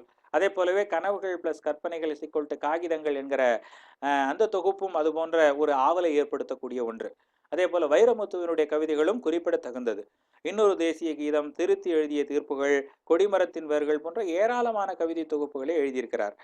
அதே போல சிற்பியினுடைய அவருடைய சர்ப்பயாகம் என்கிற கவிதை தொகுப்பு, அது ஒன்று மட்டும்தான் இல்லை, இந்த லிஸ்ட்ல இருக்கிறது மட்டும்தான் இல்லை, வகை மாதிரிக்கு சிலதை நான் உங்களுக்கு எடுத்து சொல்றேன். இவர்தான் கவிஞர் சிற்பி. அதே போல அறிவுமதியினுடைய நட்பு காலம் என்ற கவிதை தொகுப்பு, இன்னும் நிரம்ப கவிதை தொகுப்புகள்லாம் இருக்கு. இன்னும் சொல்லப்போனா இன்றைக்கு தமிழ் திரையிசை உலகத்துல பாடலாசிரியர்களாக திகழ்ந்து கொண்டிருப்பவர்களில் பலரும் கவிஞர் அறிவுமதியினுடைய சீடர்களாக இருந்தவர்கள் தான். அவரிடம் பயிற்சி பெற்றவர்கள் தான் இன்றைக்கு மிகச்சிறந்த தமிழ் திரைப்பட பாடலாசிரியராக விளங்கி கொண்டிருக்கக்கூடிய யுகபாரதி, அப்புறம் மறைந்த கவிஞர் நா முத்துக்குமார், இது போன்று பலரும் அவரிடம் பயிற்சி பெற்றவர்கள் தான். அந்த மாதிரி இதற்கெல்லாம் இவர்கள்தான் முன்னோடியாக திகழ்ந்தவர்கள். இவர்கள் மட்டுமில்லாமல் இன்னும் ஏராளமான படைப்பாளர்கள் இந்த புது கவிதை உலகத்திலே மிகச்சிறந்த படைப்புகளை, ஆகச்சிறந்த படைப்புகளை தந்து கொண்டிருக்கிறார்கள் அப்படிங்கிறத நீங்க நினைவுல வச்சுக்கணும். அதற்கு அடுத்ததா இந்த புது கவிதையினுடைய வளர்ச்சி வரலாற்றை நாம இப்படி 4 காலகட்டமாக நாம் பிரித்து கொள்ளலாம், பகுத்து பார்க்கலாம். முதலில் உள்ளது 1930 1945 வரையிலுமான காலகட்டத்தை நாம என்னன்னு வச்சுக்கலாம், மணிக்கொடி காலம் என்று சொல்வார்கள். அதாவது மணிக்கொடி என்கிற பத்திரிகை வெளிவந்த காலம். அதனால அந்த பீரியட, அந்த 30 45 வருடமான இடைப்பட்ட காலத்தை இந்த பெயரால குறிப்பிடுவார்கள். அதற்கு அடுத்ததாக 1950 70 வரையிலான அந்த காலகட்டத்தை எழுத்து என்கிற பத்திரிகை தீவிரமாக இயங்கி வந்த காலம், அதனால அதை எழுத்து காலகட்டம் என்று சொல்லுகிறார்கள். அதற்கு அடுத்ததாக 1970களுக்கு பிறகு சில ஆண்டுகள் வரையிலும் வானம்பாடி என்கிற ஒரு பத்திரிகையும் கவிதை இயக்கமும் இயங்கி வந்த காலம், அதனால் அதை வானம்பாடி காலம் என்று சொன்னார்கள். இப்போது தற்காலம் என்கிற நிலையிலே நாம் இன்று வரையிலும் அதை நாம் பார்க்கலாம். இப்படி புது கவிதையினுடைய வளர்ச்சியை இப்படி 4ஆக நாம் பகுத்து பார்க்க முடியும். மணிக்கொடி காலம், எழுத்து காலகட்டம், வானம்பாடி காலம், தற்காலம் என்று நாம் அதனை பகுத்து கொள்ளலாம். சரி, மணிக்கொடி காலம் அப்படிங்கிறது என்ன அப்படின்னு பார்த்தோம்னா, நாம் சொன்னோம் இல்லையா, கிபி 1930 45 வரையிலுமான காலகட்டத்தில் மணிக்கொடி குழு என்று சொல்லக்கூடியவர்கள், அதாவது பாரதியாரை அடுத்து புதுக்கவிதை இயற்றியவர்கள் அப்படின்னு சொல்லணும்னா, பாரதியாரை அடுத்து புதுக்கவிதைகளை இயற்றிய முன்னோடிகள் எல்லாம் இந்த மணிக்கொடி என்கிற இதழிலே தங்களுடைய படைப்புகளை தந்திருக்கிறார்கள். அவர்களுள் குறிப்பிடத்தகுந்தவர்களாக நான் முன்பே குறிப்பிட்டதை போல கூப்பா ராஜகோபாலன், நா பிச்சமூர்த்தி, புதுமை பித்தன், வள்ளிக்கண்ணன் போன்றவர்கள்லாம் அந்த காலகட்டத்திலே இயங்கிய கவிஞர்களுள் முதன்மையானவர்களாக சொல்லக்கூடியவர்கள். அது மட்டுமல்லாமல் ஜெயபாரதி, சூறாவளி, கிராம ஊழியன், கலாமோகினி போன்ற இதழ்களும் புது கவிதைகளுக்கு இதே காலகட்டத்தில் மிக பெரும் பங்களிப்பை செய்திருக்கின்றன. அதாவது மணிக்கொடி என்று சொல்லுகின்ற இந்த இதழ் வெளிவந்த அதே சமகாலத்தில் ஜெயபாரதி என்றொரு இதழ், சூறாவளி என்றொரு இதழ், கிராம ஊழியன் என்றொரு இதழ், கலாமோகினி என்ற இதழ், இது மட்டுமல்லாமல் இன்னும் ஏராளமான இதழ்கள் உண்டு. அவற்றையெல்லாம் நாம் இங்கே விரிவாக பேசுவதற்கு நேரம் கிடைக்கல. அதனால இந்த மாதிரி மணிக்கொடி காலகட்டத்தில் இப்படி பல்வேறு விதமான சிற்றிதழ்கள் எல்லாம் இந்த புது கவிதை வளருவதற்கு மிக முக்கியமான காரணமாக அமைந்தது. அந்த காலத்தை தான் நாம் மணிக்கொடி காலம் என்று சொல்லுகிறோம். இந்த காலத்தில் தான் புது கவிதைகள் மிகுதியான அளவுக்கு தோன்றி வெகுவாக பரவி எல்லாருக்கும் போய் இந்த வடிவமானது சென்றடைந்தது. இதுதான் அதனுடைய முகப்பு பக்கங்கள். நான் சொன்னேன் அந்த சூறாவளிங்கிற இதழ், முன்னாடி பார்த்தது இது வானம் மணிக்கொடி அப்படிங்கிற இதழுடைய ஒரு இதழுடைய முகப்பு. அதே மாதிரி சூறாவளிங்கிற இதழ், கிராம ஊழியன் அப்படிங்கிற இதழ், கலாமோகினி அப்படின்னு சொன்னமே அந்த இதழுடைய முகப்பு பக்கங்கள். இவையெல்லாம் தீவிரமான இலக்கிய சிந்தனை கொண்டது. வியாபார நோக்கம் எதுவும் கிடையாது. அதில் எதுவும் விளம்பரமோ அந்த மாதிரியான விஷயங்களுக்கெல்லாம் அவர்கள் வந்து முக்கியத்துவம் தரமாட்டாங்க. இலக்கிய ரசனை, சமூக முன்னேற்றம் அப்படிங்கிறத மட்டுமே நோக்கமாக கொண்டு, தரமான இலக்கியங்களை தருவது அப்படிங்கிறத மட்டுமே நோக்கமாக வைத்துக்கொண்டு இயங்கிய இதழ்கள். அதன் காரணமாகத்தான் இந்த புது கவிதையானது இவ்வளவு பெரிய வளர்ச்சியை பெற்றது. சரி, அதற்கு அடுத்த காலகட்டமாக நம்ம எழுத்து என்கிற காலகட்டத்தை குறிப்பிடலாம். நம்ம பார்த்தோமே கிபி 1950 70 வரையிலுமான அந்த இடைப்பட்ட காலகட்டத்தில் எழுத்து என்கிற பத்திரிகையானது நடந்தது. அந்த காலகட்டத்தில் தோன்றி வளர்ந்த புதுக்கவிதை வளர்ச்சியைத்தான் நாம் எழுத்து காலகட்டம் என்று சொல்லுகிறோம். அந்த காலகட்டத்தில் எழுத்து என்கிற இதழ் மட்டுமல்லாமல் இலக்கிய வட்டம், நடை போன்ற இதழ்களில் புதுக்கவிதைகள் அதிகமாக வெளிவந்தது.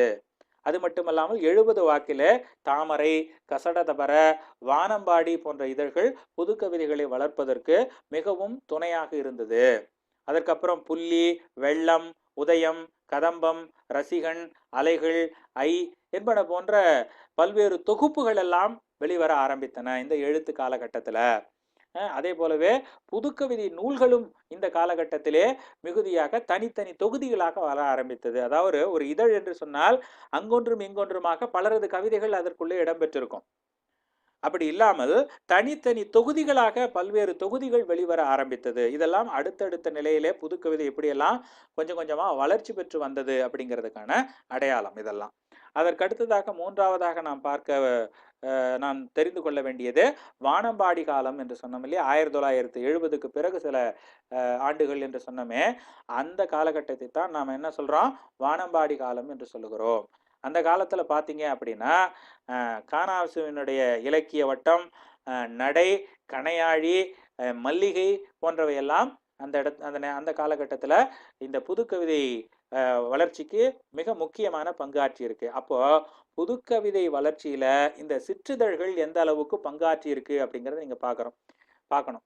இந்த சிற்றிதழ் என்பதற்கு இன்னொரு பேர் என்னன்னா சிறு பத்திரிகைகள் என்று சொல்வார்கள். அது என்ன சிறு பத்திரிகைகள் அப்படின்னா, வணிக நோக்கமுடைய, வியாபாரத்தனமான, விளம்பர நோக்கமுடைய அல்லது வாசகனுக்கு தீனி போடக்கூடிய ஒரு வணிகத்தரமான பத்திரிகை அல்லாமல் ஒரு உயரிய நோக்குடைய இலக்கிய தரமான கொள்கைக்காக இயங்குகின்ற, வருமானத்தை பற்றி கவலைப்படாத ஒரு குறிப்பிட்ட குழுவுக்கு மட்டுமே இயங்கிய பத்திரிகைகளைத்தான் நாம் என்னன்னு சொல்றோம், சிறு பத்திரிகைகள் என்று சொல்லுகிறோம். அது பல லட்சம் பிரதிகள் விற்பனை ஆவதில்லை. ஒரு சில 100 பேர் மட்டும்தான் இருக்கும். அதோட ஆயுள் கூட பார்த்தீங்க அப்படின்னா ஒரு 2 வருஷம் இயங்கி இருக்கும், அப்புறம் நின்று போயிடறதா இருக்கும். இந்த மாதிரி தன்மையில் இருந்ததைத்தான் சிறு பத்திரிகைகள் என்று சொல்லுகிறோம். அந்த மாதிரி தான் ஒவ்வொரு காலகட்டத்திலும் இப்படி பல்வேறு சிறு பத்திரிகைகள் என்று சொல்லக்கூடிய அந்த இலக்கிய இதழ்கள் எல்லாம் தோன்றி இந்த புதுக்கவிதையை வளர்த்தது. அதே போலவே இடதுசாரி கருத்துக்கள் என்று சொல்றோமே, இந்த கம்யூனிஸ்ட் சித்தாந்தங்கள் என்று சொல்லுகிறோமே, அந்த பொது உடைமை இயக்க கொள்கைகளை அடிப்படையாக கொண்டு தாமரை என்கிற ஒரு இதழான வந்தது. அந்த இதழின் மூலமாகவும் புதுக்கவிதைகள் அந்த கொள்கைகளை தாங்கி வெளிவந்தன. அதே போலவே வானம்பாடி என்கிற ஒரு இதழ் மிக முக்கியமான ஒன்றாக இந்த இடத்துல குறிப்பிடப்படணும் அந்த புதுக்கவிதை வளர்ச்சியில. அதுவும் ஒரு இயக்கமாக பல்வேறு கவிஞர்களை உள்ளடக்கிய ஒரு இயக்கமாக பல்வேறு கருத்துக்களை புதுக்கவிதையிலே கொண்டு வந்தது. அந்த புதுக்கவிதை என்ற ஒரு ஆலமரத்தினுடைய மிக முக்கியமான ஒரு விழுதாக இந்த வானம்பாடி இயக்கமும் அதனுடைய கவிஞர்களும் திகழ்ந்தார்கள். அதே காலகட்டத்துல ஞானரதம் என்ற ஒரு பத்திரிகை, அக் என்ற ஒரு பத்திரிகை, சதங்கை, தெரிகள் போன்ற இதழ்கள் எல்லாம் புது கவிதைகளை வளர்ப்பதற்கும் புது கவிஞர்களுக்கு வாய்ப்பு தருவதற்கும் மிக முக்கியமான காரணமாக அமைந்தது. இப்போ வணிகத்தரமான பத்திரிகைக்கும் சிறு பத்திரிகைகள் என்று சொல்லுகின்ற இந்த இலக்கிய இதழ்களுக்கும் என்ன வேறுபாடுனா, அங்கு யாரோ ஒரு பிரபலமானவருக்கு மட்டும்தான் அந்த வணிகத்தரமான பத்திரிகை இடம் தரும், அவருக்கு தான் பணம் தரும். ஆனா இலக்கிய தரமான பத்திரிகைகளில் பார்த்தீங்கன்னா ஒரு சாதாரணமானவனும் கூட அதிலே தன்னுடைய கருத்துக்களை சொல்வதற்கு வாய்ப்பினை ஏற்படுத்தி தந்தது சிற்றிதழ்கள். அதன் மூலமாக தங்களுடைய படைப்பை வெளிப்படுத்துவதற்கு ஒரு பெரிய களமாக அது அமைந்தது. அந்த களம்தான் எழுத்தாளர்களிடையே ஊக்கத்தை ஏற்படுத்தியது. இந்த புது கவிதையான வளர்ச்சி பெற்ற ஒரு சூழலுக்கு, வளர்ச்சி பெறுகின்ற ஒரு சூழலுக்கு ஆளானது. சரி, அந்த வானம்பாடி இதழை பற்றி கவிஞர் புவியரசு ஒரு விஷயத்தை சொல்றாரு, அதை கவனிங்க. நாங்கள் மறவே கூடாது என்று சொல்லவில்லை. மரபு கவிதை எதுகை மோனை சந்தத்தில் சிக்கி நீர்த்து போய்விட்டது. பலருடைய மரபு கவிதைகளில் யாப்பமைதி சரியாக இருந்தும் கவித்துவமே இருப்பதில்லை. உள்ளடக்கமும் நிகழ்கால எரியும் பிரச்சனைகளை தொடுவதில்லை. அந்த கவிதைகள் எப்படி, யாப்பு சரியா இருந்துட்டா போதுமா, அது நல்ல கவிதையா ஆயிடுமா? அந்த மாதிரி அது பேசுகின்ற விஷயங்களும் பார்த்தீங்கன்னா சமகால பிரச்சனைகளை பற்றி பேசுறதா இல்லை, பழைய விஷயங்களை திரும்ப திரும்ப பேசிக்கிட்டு வர்ற மாதிரியான ஒரு தன்மை இருந்தது. சமகால பிரச்சனையை அது தொட்டு கூட பார்க்கறதில்ல. சமகால பிரச்சனைகளை பேசாமல் ஒரு எழுத்து வந்து என்ன பிரயோஜனம் அப்படிங்கிறத இங்கே சொல்ல வர்றாரு. அப்போ அதனால்தான் நாங்கள் புது கவிதைக்குள் புகுந்தோம் என்று சொல்றார். இது எதுக்கு சொல்றேன்னா, மரபு கவிதை எப்படிப்பட்டது அப்படிங்கிறத சொல்றது. அங்க சொன்னார் இல்லையா, அந்த யாப்பமைதி சரியா இருந்தும் அதுல கவித்துவம் இருப்பதில்லை. அதே போல அது பேசுகின்ற விஷயங்களும் சமகால பிரச்சனையை பேசுறதா இல்லை. புது கவிதைகளில் தான் நாங்கள் சமகால பிரச்சனைகளை பற்றி பேசினோம். அதில் கவித்துவம் மிக்க விஷயங்களை எடுத்து பேசுகிற ஒரு தன்மையில் இருந்தோம். நாங்கள் யாப்பை புறக்கணிக்கல, ஆனால் அதை காட்டிலும் புது கவிதையை கருத்தை சொல்வதற்கும் புதுமையான விஷயங்களை எடுத்து பேசுவதற்கும் சமகால தேவையை நிறைவு செய்வதற்கும் அந்த வடிவம் எங்களுக்கு கைவரப்பெற்றதாக இருந்தது. அதனால தான் நாங்கள் இந்த வானம்பாடி அப்படிங்கிற இதழை தொடங்கணும் அப்படிங்கிற ஒரு விஷயத்த சொல்றாரு. அதாவது அதனுடைய நோக்கத்தை எடுத்து சொல்றாரு. அப்போ இந்த புது கவிதைகள் தோன்றுவதற்கு இந்த சமூகமும் ஒரு காரணமாக அமைந்திருக்கு அப்படிங்கிறத நீங்க புரிஞ்சுக்கணும். அதே போல இவர்களெல்லாம் ஏராளமான கவிஞர்கள், ஞானக்கூத்தன், கலாப்பிரியா, நா காமராசன், சிற்பி, யுன்குலாப், மேத்தா, புவியரசு, தமிழன்பன், மீரா போன்ற பல பல கவிஞர்களுடைய கவிதைகளால் இந்த புது கவிதை உலகமானது விரிவடைவதை நாம் இங்க பார்க்கிறோம். அதற்கு அடுத்தது இதழ் அல்லது இயக்கம் சாராத கவிஞர்களாக அப்துல் ரஹ்மான் போன்றவர்களுடைய கவிதை தொகுப்புகளும் வெளிவந்தது. அப்புறம் 1980 வாக்கில் பார்த்தீங்க அப்படின்னா மீட்சி, கனவு, விருட்சம், காலச்சுவடு, உயிர்மை போன்ற பல இதழ்களும் தோன்றி புது கவிதை வளர்ச்சிக்கு பெரும் பங்காற்றி வந்திருக்கு. அதே போல கவிஞர்களின் எண்ணிக்கையும் கவிதை தொகுப்புகளின் எண்ணிக்கையும் பல்கி பெருகி கொண்டே இருந்தது. இந்த மாதிரி தேவதேவன், சுப்பிரமணியன், பிரம்மராஜன், பழமலை, சுகுமாரன், யூமா வாசுகி, குட்டி ரேவதி, மனுஷபுத்திரன், மாலதி மைத்ரி போன்ற ஏராளமான கவிஞர்கள் தங்களுடைய கவிதை தொகுப்புகளை இந்த காலகட்டத்திலே வெளியிட்டவர்களாக இருக்கிறார்கள்.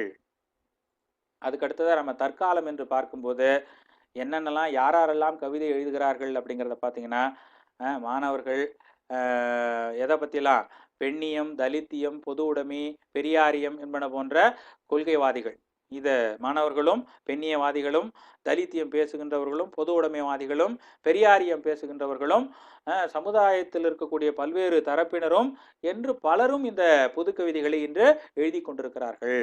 இன்றைக்கு எண்ணிலடங்காத புது கவிதை தொகுப்புகள் வெளிவந்து கொண்டே இருக்கின்றன. அதற்கு எல்லை என்பதே இல்லை. எப்படி சொல்லணும், இப்படிதான் சொல்லணும், இன்ஃபினிட்டின்னு தான் சொல்லணும், முடிவில்லாதது. தற்போது தமிழில் எழுதி கொண்டிருக்கிற கவிஞர்கள் மற்றும் கவிதை தொகுப்புகளின் எண்ணிக்கை என்பது எப்படிப்பட்டது? இன்ஃபினிட்டி. இதுதான் இந்த நேரத்தில் இந்த நிமிஷத்தில் இவ்வளோதான்னு சொல்ல முடியாது. ஏன்னா அவ்வளோ பதிவாகாமல் இன்னும் எவ்வளவோ இருக்கு. அந்த மாதிரி புது கவிதையானது எங்கு பார்த்தாலும் விழுந்த விதையாக அங்காங்கே அது பாட்டுன்னு அப்படியே ஒரு காடு போல அது தழைத்து கொண்டே போகிற ஒரு நிலையை நாம் வந்து பார்க்குறோம்.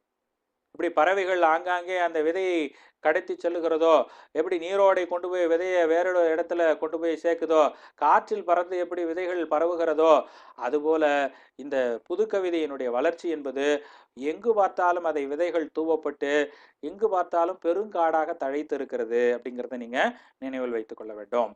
அதற்கடுத்து இந்த புது கவிதையினுடைய வளர்ச்சி வரலாற்றையும் போக்கையும் நாம் தெரிந்து கொள்ள வேண்டுமானால் இந்த மாதிரியான ஆராய்ச்சி நூல்கள் இருக்கின்றன. இந்த வள்ளிக்கண்ணன் என்று சொன்னேன் இல்லையா, அவர் தான் இந்த புது கவிதையினுடைய தோற்றமும் வளர்ச்சியும் பற்றி மிக விரிவாக எழுதி அந்த நூலுக்கு சாகித்ய அகாதமி விருதினை பெற்றவராக இருக்கிறார். இவர் தான் நான் சொன்ன அந்த வள்ளிக்கண்ணன். புது கவிதையின் தோற்றம் வளர்ச்சியும் என்ற நூலுக்கு சாகித்ய அகாதமி விருதினை பெற்ற எழுத்தாளர் என்று சொன்னால் இவரைத்தான் நாம் குறிப்பிடுவோம்.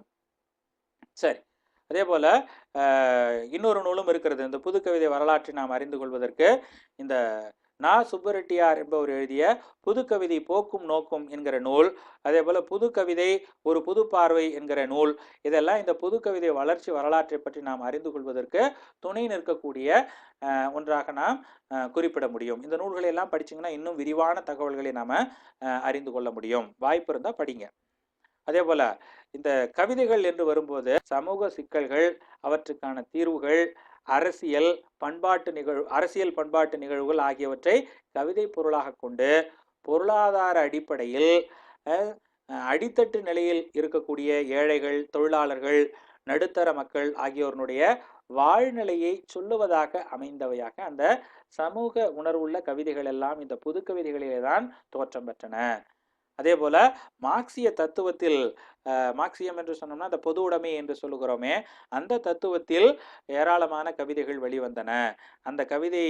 அந்த வானம்பாடி கவிதைகள் என்று சொல்றோமே, அந்த கவிதைக்கு இந்த மார்க்சிய தத்துவத்தை தான் நாம முன்னுதாரணமாக சொல்ல முடியும். அந்த தத்துவத்தில் உள்வாங்கி கொண்ட கவிஞர்களால் வெளிப்பட்ட கவிதைகள் தான் அந்த வானம்பாடி கவிதைகள் என்று சொல்லக்கூடியவை. சரியா? அதற்கு அடுத்ததா தனிமனித உணர்வு சார்ந்த கவிதைகள் நிறைய வெளிவந்தது. அந்த மாதிரி நிறைய கவிஞர்கள் தோன்றினார்கள். அதற்கடுத்து தலித்திய கவிதைகள் என்று சொல்லப்படக்கூடியது, அதாவது ஒடுக்கப்பட்ட மக்களினுடைய உரிமைகள், அவர்களுடைய கலையம்சங்கள், இவற்றை பற்றியெல்லாம் எடுத்து சொல்லக்கூடியதாக இந்த தலித் இலக்கியம் என்பவை விளங்கும். அப்படிப்பட்ட அந்த இலக்கியங்களுள் ஒன்றாக அந்த கவிஞர்கள் இந்த புது கவிதையும் அதற்குரிய ஒரு கருவியாக பயன்படுத்தி கொண்டு ஆகச்சிறந்த புது கவிதைகளை, அவர்களுடைய பிரச்சனைகளை அந்த புது கவிதைகளிலே எடுத்து பேசினார்கள். அந்த மாதிரி அடிப்படையில் தலித்திய கவிதைகள் என்று அந்த புது கவிதைகளிலே ஒரு ரகத்தை நாம் சொல்ல முடியும். அதே போலவே பெண்கள் தங்களுடைய பிரச்சனையை குறித்து புது கவிதையிலே ஏராளமாக பேசினார்கள். ஒடுக்கப்படுகின்ற ஏழை பெண்கள், குடும்ப பாரத்துக்குள் அகப்பட்டு கொண்டுகின்ற இந்த நடுத்தர வர்க்கத்து பெண்கள், பாலியல் ரீதியாக துன்புறுத்தப்படுகின்ற பெண்கள், கற்பு என்கிற கோட்பாட்டில் சிறை வைக்கப்படுகின்ற பெண்கள், இந்த மாதிரியான ஒடுக்குமுறைக்கு எதிராக பெண்கள் வெளிவந்து அவர்களுடைய பிரச்சனைகளை எடுத்து பேசினார்கள். அதற்கு ஏற்ற வடிவமாக கவிதைகளை கையில் எடுத்தார்கள். அந்த மாதிரி அடிப்படையில் இங்கு ஏராளமான கவிஞர்களை நாம் சுட்டிக்காட்ட முடியும். இங்கு நான் வகை மாதிரிக்கு சில பெண் கவிஞர்களுடைய பெயர்களை நான் இங்கே குறிப்பிட்டிருக்கேன். சல்மா, மாலதி மைத்ரி, லீனா மணிமேகலை, கனிமொழி, குட்டி தேவதி, வெண்ணிலா, ஆண்டாள் பிரியதர்ஷினி, கவிஞர் தாமரை, சுகிர்தராணி, உமாதேவி என்று பலரும் நிறைய கவிதை தொகுப்புகளை வெளியிட்டவராக இருக்கிறார். இந்த பெண்ணிய கவிஞர்கள் மட்டுமல்ல, நான் வகை மாதிரிக்கு சிலரை நான் உங்களுக்கு குறிப்பிட்டு காட்டுறேன். இன்னும் ஏராளமான கவிஞர்கள், பெண் கவிஞர்கள், பெண் படைப்பாளிகள் இருக்கிறாங்க. அதெல்லாம் சுட்டி காட்டணும்னா பெரிய நூலே, ஒரு என்சைக்ளோபீடியாவே போடலாம். அந்த அளவுக்கு கவிஞர்கள் இருக்கிறார்கள், பெண் படைப்பாளிகள். அதற்கடுத்ததா கடைசியா நாம தெரிஞ்சுக்க வேண்டியது, புது கவிதை வளர்ச்சிக்கு இந்த இதழ்கள் மிகப்பெரிய பங்காற்றியது. எதெல்லாம்? சிற்றிதழ்கள், நாளிதழ்கள், வார இதழ்கள், பல்வேறு மாத இதழ்கள், காலாண்டு இதழ்கள், ஆண்டிதழ்கள் என்று வருகின்ற பல இதழ்களும் இந்த புது கவிதை என்கிற அந்த வடிவம் வளர்ச்சி பெறுவதற்கு மிக முக்கியமான பங்காற்றி இருக்கு. அதே போல இணைய ஊடகத்திலும் வலைத்தளங்களிலும் ஏராளமான கவிதைகள் வெளிவந்திருக்கு. அதே போல இலவசமாக கிடைக்கக்கூடிய இந்த வலைப்பூக்கள் என்று சொல்லுகிறோமே, அந்த வலைப்பூக்களிலும் புது கவிதைகள் நிரம்ப எழுதப்பட்டு வெளிவந்து கொண்டிருக்கின்றன அப்படிங்கிறதை நீங்க நினைவுல வச்சுக்கணும். அப்போ இந்த மாதிரியான சிறு பத்திரிகைகள் தான் இங்க எதை வந்து வளர்த்தது அப்படின்னா, இந்த புதுக்கவிதையை வளர்த்தெடுத்தது. அது தீவிரமான இலக்கியத்தை நோக்கமாக கொண்டது. வணிகத்தையோ, காசு பார்க்கறதையோ அது நோக்கமா இருக்காது. இன்னும் சொல்லப்போனா, தன்னுடைய சொந்த பணத்த செலவு பண்ணி, சொந்த நகைகளை அடகு வச்சு, அ ஆர்வத்தின் காரணமாக பத்திரிகை நடத்துறவங்கலாம் இருந்திருக்கிறாங்க. அந்த மாதிரியெல்லாம் கருத்துக்களின் வாயிலாக இந்த சமூகத்தை மேம்படுத்தியவர்கள், இந்த இலக்கியத்தை தரப்படுத்தியவர்கள் அவர்கள் தான். அந்த சிற்றிதழ் நடத்தியவர்கள் தான். அப்படிப்பட்ட இந்த சிற்றிதழ்கள் தான் இந்த புதுக்கவிதை வளர்ச்சிக்கு மிக மிக மிக முக்கியமான பங்களிப்பை செய்தவை. அதனுடைய பங்களிப்பு தான் 99%. இந்த புதுக்கவிதையோ அல்லது புதிய இலக்கிய வடிவம்னு சொல்றோமே, இந்த சிறுகதை வடிவமோ, நாவல் இலக்கியங்களோ, மொழிபெயர்ப்போ இவையெல்லாம் தமிழ் சூழலிலே வளர்ந்திருக்க வாய்ப்பே இல்லை. அந்த அளவுக்கு இந்த புதுக்கவிதை வளர்ச்சியிலே சிற்றிதழ்களுடைய பங்களிப்பு என்பது மிக மிக முக்கியமானது. அந்த அடிப்படையில எல்லா இயக்கம் சார்ந்தும் சிற்றிதழ்கள் வெளிவந்திருக்கிறது. பொது உடைமை இயக்கம் சார்ந்து நிறைய இதழ்கள் வெளிவந்திருக்கு. அதே மாதிரி திராவிட இயக்கம் சார்ந்து நிறைய இதழ்கள் வெளிவந்திருக்கு. இந்த மாதிரி அதே மாதிரி பல நிலைகள்ல அந்த சிற்றிதழ்கள் வெளிவந்திருப்பதை நாம் வந்து பார்க்க முடியும். இப்போ இது பார்த்தீங்க அப்படின்னா, முன்னாடி பார்த்து பொது உடைமை இயக்கம் சார்ந்து வெளிவந்த இதழ். இது பகுத்தறிவு இயக்கம் சார்ந்து வெளிவந்த இதழ்கள். எதெல்லாம்? சிந்தனையாளன், திராவிடன், திராவிட நாடு, உண்மை என்பன போன்ற இதழ்களெல்லாம் அதற்கு உதாரணமாக சொல்லலாம். அதே போல பெரியார், பெரியார் முரசு, இதெல்லாம் பெரியாரியத்தை அடிப்படையாக கொண்டு இயங்கிய சிற்றிதழ்கள். அதே போல ஹைக்கூவுக்கென்றே சில சிற்றிதழ்கள் எல்லாம் வெளிவந்திருக்கிறது. என்னென்ன? ஹைக்கூனே ஒரு இதழ், பட்டாம்பூச்சின்னு இதழ், மின்மினி என்று இதழ்கள். இந்த மாதிரி ஒரு குறிப்பிட்ட இலக்கிய வடிவத்தை சிறப்பிக்கின்ற வகையிலே ஒரு தனித்த இதழ்கள் எல்லாம் தோன்றி வளர்ச்சி பெற்று வந்திருக்கு அப்படிங்கிறத நாம் இந்த புதுக்கவிதை வளர்ச்சி வரலாற்றில் நம்ம அறிந்து கொள்ள வேண்டிய செய்தி. இதெல்லாம் இந்த சிற்றிதழ்கள் தான். சமரன், சரஸ்வதி, ஓடை என்று வரக்கூடியதெல்லாம். இந்த புகைப்படத்தில் ஒருவர் யார் தெரியுதா? இவர் தான் ஜெயகாந்தன். மிகச்சிறந்த எழுத்தாளராக குறிப்பிடப்படுகின்ற ஞானபீட விருது பெற்ற சிறுகதை, அவர் எழுத்துலக பணிகளுக்காக ஞானபீட விருது பெற்ற எழுத்தாளர்களுள் ஒருவராக இருக்கக்கூடிய ஜெயகாந்தன் தான் இந்த சரஸ்வதி என்கிற இந்த இலக்கிய பத்திரிகையில் மேலட்டையில் இருக்கக்கூடியவர். ஸோ இந்த மாதிரி நிறைய பத்திரிகைகள் வந்து இந்த புதுக்கவிதை வளர்ச்சிக்கு மிக முக்கியமான பங்காற்றி இருக்கு அப்படிங்கிறத நீங்கள் நினைவில் வச்சுக்கணும். சரி, இப்போதைக்கு பார்த்தீங்க அப்படின்னா வளர்ந்து வருகின்ற புதுக்கவிதை வடிவங்கள்லாம் என்னென்ன அப்படின்னு பார்த்தீங்கன்னா, புதுக்கவிதைன்னு பார்த்துட்டோம். அந்த புதுக்கவிதையில் என்னென்ன வடிவங்கள்லாம் இருக்குது அப்படிங்கிறத பார்த்தீங்கன்னா, ஹைக்கூ என்கிற துளிப்பா, சென்ட்ரியோ என்கிற நகை துளிப்பா, லெமரைக்கு என்கிற இயைபு துளிப்பா, ஹைபுன், குரட்கு, சீர்கு, கசல் என்பன போன்ற புதுக்கவிதைகள் எல்லாம் இன்றைய காலகட்டத்திலே வெளிவந்து கொண்டிருக்கின்றன அப்படிங்கிறத நீங்கள் நினைவில் வைத்துக் கொள்ள வேண்டும். உதாரணமாக 1-2 கவிதைகளை சொல்லி நாம் இந்த பாடத்தை நிறைவு செய்யலாம். தேர்வு முடிந்த கடைசி நாளில் நினைவேட்டில் கையொப்பம் வாங்குகிற எவருக்கும் தெரிவதில்லை, அது ஒரு நட்பு முறிவிற்கான சம்மத உடன்படிக்கை என்று ஒரு புது கவிதை. எல்லோரும் ஆட்டோகிராஃப் வாங்குறோம் இல்லையா? அதை எப்படி சொல்றார் இந்த கவிஞர்? அறிவுமதியினுடைய கவிதை இது. நட்பு காலம் என்ற அந்த கவிதை தொகுப்பிலிருந்தே நான் உங்களுக்கு எடுத்து காட்டின கவிதை இது. தேர்வு முடிந்த கடைசி நாளில் நினைவேட்டில் கையொப்பம் வாங்குகிற எவருக்கும் தெரிவதில்லை, அது ஒரு நட்பு முறிவிற்கான சம்மத உடன்படிக்கை என்று எல்லோரும் நட்பு பாராட்டி கொண்டு ஒருவருக்கொருவர் அன்றாடம் சந்தித்து கொண்டிருந்த அந்த நிலைமை. அதுக்கப்புறம் நான் கூட இந்த நினைவுகளை நான் நினைச்சு பார்க்குறேன். பள்ளியிலோ கல்லூரியிலோ முடித்து விட்டு போகிற அந்த காலகட்டத்தில் ஒருவருக்கொருவர் ஆட்டோகிராஃப் வாங்கிப்போம். ஆனால் பல ஆண்டுகளாக ஒருவருக்கொருவர் சந்தித்து கொள்வதே இல்லை அப்படிங்கிற மாதிரியான ஒரு நிலைமை நீடித்து கொண்டிருக்கும். அந்த அந்த உணர்வை பதிவு செய்வதாக இருக்குது இந்த கவிதை. அதே போல என்னுடைய வலைத்தளத்தில் எழுதின ஒரு கவிதை, ரொம்பவும் எனக்கு பிடித்தமான ஒரு கவிதை. தோழர்களே, அந்த குழாயை மூடுங்கள், ஏழையின் உணவு வீணாகி கொண்டிருக்கிறது. இல்லையா? இந்த உலகத்துல பார்த்தீங்க அப்படின்னா, நமக்கு சாதாரணமாக படுகின்ற ஒன்று வேறொருவருக்கு அத்தியாவசியமான ஒன்றாக இருக்கும்.